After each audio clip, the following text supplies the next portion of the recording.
que ton témoignage sera raconté de génération en génération. Alléluia. Hey.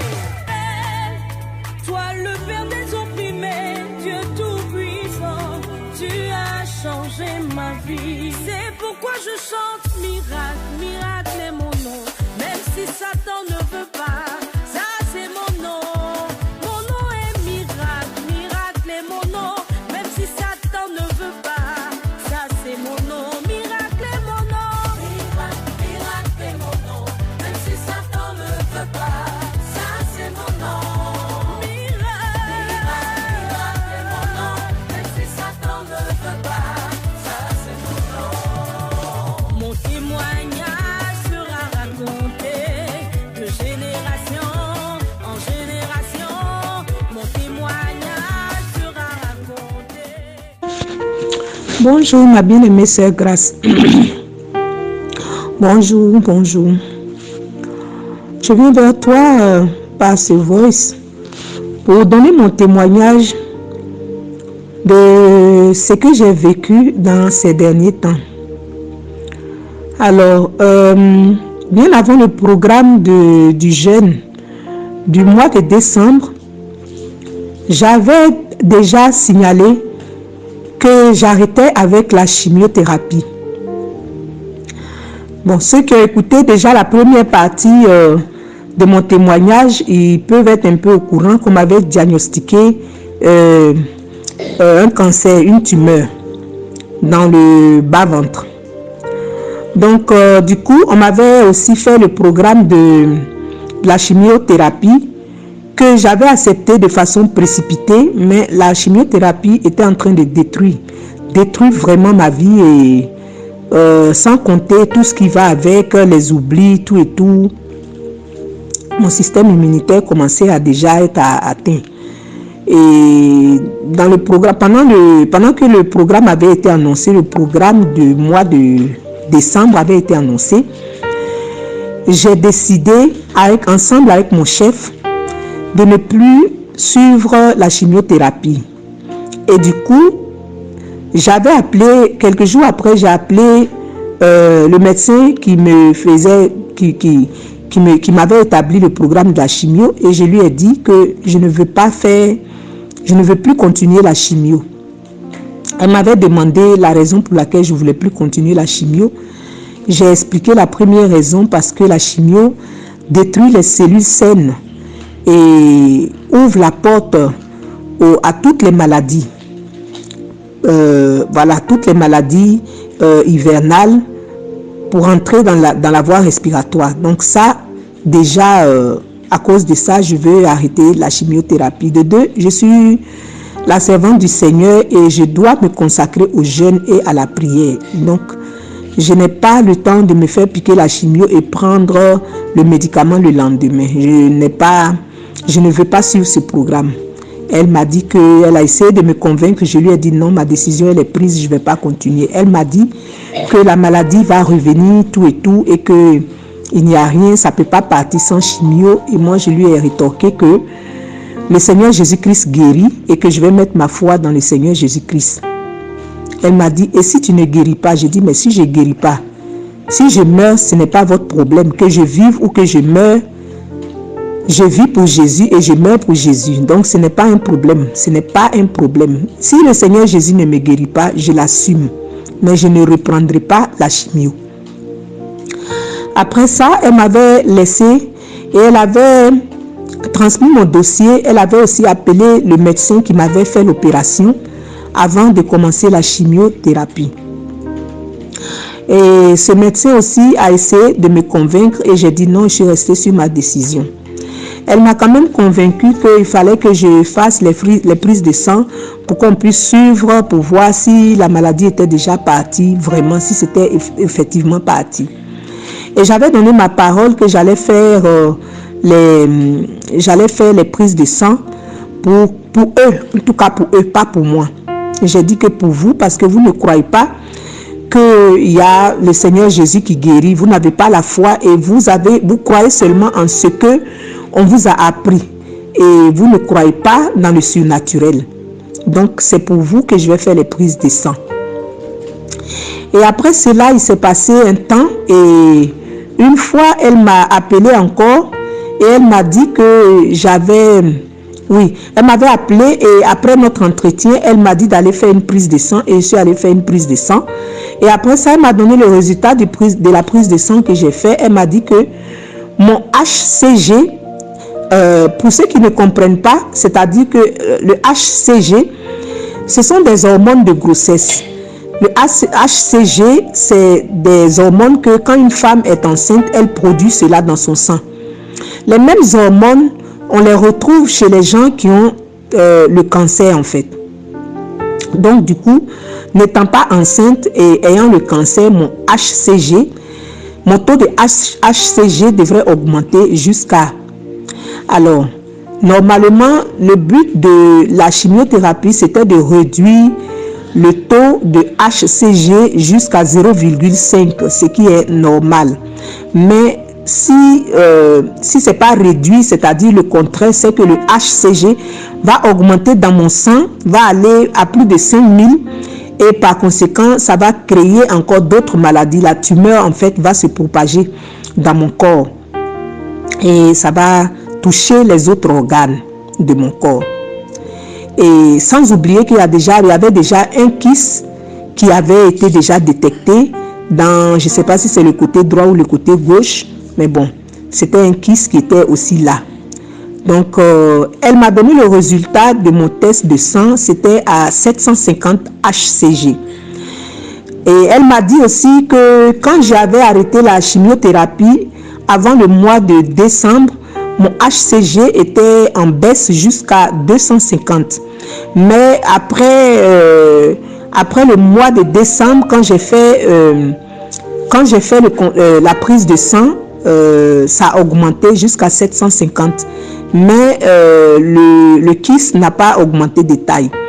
Donc, je lui ai dit que ce n'est pas un problème, qu'elle laisse ça comme ça, que ça augmente ou pas, ce n'est pas un problème, qu'elle laisse comme ça.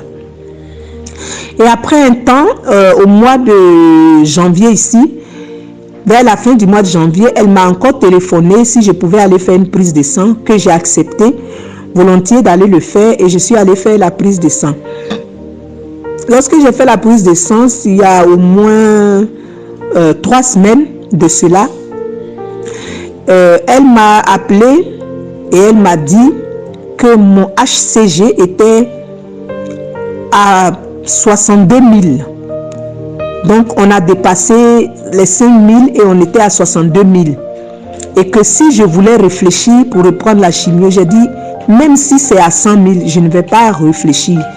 Je ne vais pas réfléchir parce que ça ne change rien. Elle m'a dit que oui, parce qu'elle s'inquiète pour moi et parce que je suis mère de beaucoup d'enfants et qu'elle voulait que je puisse vraiment retrouver la santé, tout et tout. Je lui ai dit que c'était pas un problème, même si j'étais à plus de 62 000, c'était pas un problème et que le Seigneur Jésus gère ça, il gère la situation et que ce n'est pas un problème, je ne vais pas réfléchir, je n'ai pas de plan A ou de plan B. Ça ne changera absolument rien parce que j'ai une seule option, je ne retournerai pas et le Seigneur Jésus doit me guérir. Donc c'est ainsi que j'ai raccroché avec elle, mais comme c'est une prédicatrice de la mauvaise nouvelle, ce qu'elle avait donné comme information m'avait affecté le même jour quand même. Et au soir, quand nous sommes entrés au lit, j'ai dit à mon époux que voilà ce que le médecin a dit au téléphone. Vraiment, ça m'avait beaucoup touché, tout et tout, ça m'avait affecté. Et mon époux m'a fortifié avec la parole du Seigneur, tout et tout. Et voilà, le lendemain, je n'ai plus fait cas de ça. J'ai dormi tranquille, je n'ai plus pensé à ça, tout et tout. Et c'était dans la même semaine où le frère Junior avait posté une prière de la guérison instantanée. Sans oublier qu'avant cette semaine-là où la guérison instantanée avait été postée, j'étais partie avec une soeur qui est ici avec moi, la soeur Raïssa, qui a son enfant, qui a l'eczéma depuis l'âge de 6 mois quand l'enfant est né et l'enfant a 2 ans et quelques. Et vraiment, on était parti chez le frère Joseph parce que l'enfant gratte son corps jusqu'à la blessure. Et vraiment, les médecins n'ont pas pu faire quelque chose pour lui. Et il y a toutes sortes de...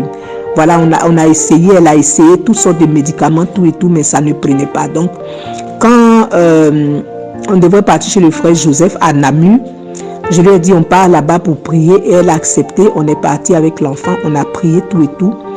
Et on savait que l'enfant était guéri. Mais moi, pour moi, ça restait aussi comme ça. Donc, ce n'était pas encore effectif pour moi. Donc, quand la guérison instantanée avait été postée, il y avait un frère qui était venu ici pour se faire baptiser. Et j'ai laissé, mon mari était parti pour baptiser le frère. Et je suis restée dans la chambre, moi seule, le dimanche matin. J'ai écouté la guérison instantanée et je me suis mise à prier. J'étais assise sur le lit, je priais pendant que le frère priait tout et tout. Et le Saint-Esprit a commencé à descendre sur moi, à me secouer de la tête jusqu'à... Il m'a secoué, il m'a balancé dans tous les sens. Et vraiment, ça a duré quelques minutes, tout et tout. Vraiment, j'ai vibré de partout. Et là, j'ai ajouté foi aussi. Et je savais que là, la chose était vraiment partie. Ma guérison, et je l'avais déjà eue comme ça. Et j'ai remercié le Seigneur, j'ai prié, j'ai remercié le Seigneur de ce qui venait de nettoyer mon sang, tout et tout. Quelques jours après, c'est là qu'on a eu les 3 jours de jeûne à sec pour le mois de février. Et pendant les 3 jours avant les 3 jours de jeûne à sec, bon, j'avais rien mangé de bon en fait. Et donc j'avais rien mangé qui puisse causer la diarrhée ou des maux de ventre, tout ça. Mais pendant les 3 jours de jeûne à sec, j'ai eu un mal de ventre que je disais à mon Seigneur que j'avais tellement mal au ventre. Et je ne savais pas pourquoi j'avais mal au ventre. Le premier jour, j'avais un peu mal au ventre. Le deuxième jour, ça s'est accentué. J'avais tellement mal au ventre. Et le 3e jour, lorsqu'on a coupé le jeûne, j'avais mal au ventre. Mais j'ai quand même coupé le jeûne. Et tout d'un coup, ça m'a pris comme une sorte de diarrhée. Et je suis partie. J'ai déféqué. C'était la diarrhée, mais c'était tout à fait vert. Et dans tout ça, le Seigneur a permis que je puisse voir quelque chose là-dedans que je ne peux pas nommer le nom. C'était un truc bizarre. En tout cas, c'était un truc bizarre qui était sorti de ce nettoyage-là. J'ai observé attentivement et après, voilà, je me suis nettoyée et j'ai remercié le Seigneur parce que je savais que le Seigneur venait d'achever ma guérison. Et moi, j'avais demandé un signe au Seigneur que si cette diarrhée était réellement pour ma guérison, je voulais simplement voir que ça s'arrête seulement sur cette diarrhée, que ce ne soit pas une diarrhée normale qui continue, en fait. Et si ce n'était pas pour ma guérison normalement, le signe c'est que ça devrait être une diarrhée qui continuait tout et tout. Mais c'était juste, cette diarrhée était juste pour le nettoyage de mon bas-ventre, de mon appareil génital. Et c'est là que j'ai compris que c'était spécialement pour ça, parce que la diarrhée n'a pas continué du tout. Parce que les heures qui ont suivi, je n'ai plus mal au ventre. Je suis allée me coucher tout et tout. Et le lendemain, je suis même allée à la selle et ce n'était pas une diarrhée, c'était normal. Donc, je rends grâce au Seigneur parce qu'il a enlevé cette tumeur dans mon corps. Il a nettoyé mon sang et voilà tout ce qui va avec, tout et tout. Et même l'autre là que vous connaissez depuis longtemps, de toutes les façons, ça va venir le témoignage de ça. Si le Seigneur le permet, le Seigneur a tout nettoyé et tout est complètement parti maintenant par la grâce du Seigneur. Donc, c'est pour encourager quelques personnes parmi nous si les gens hésitent encore, tout et tout.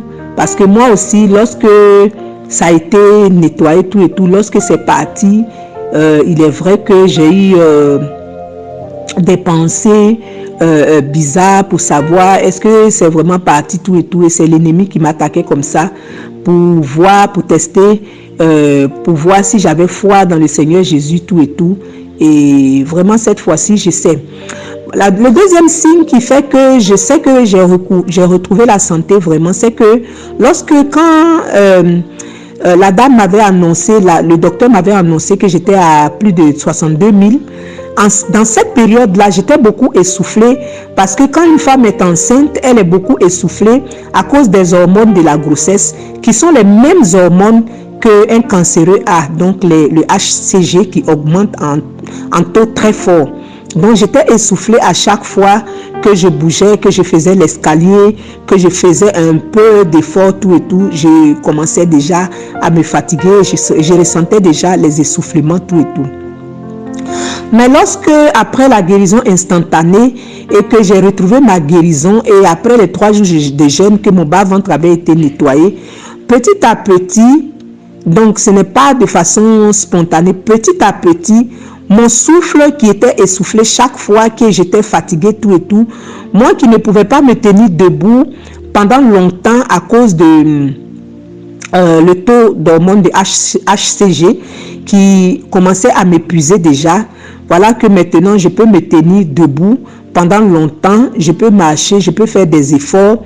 Il est vrai que je suis essoufflée, mais je sens que mon souffle est en train de revenir chaque jour, de revenir.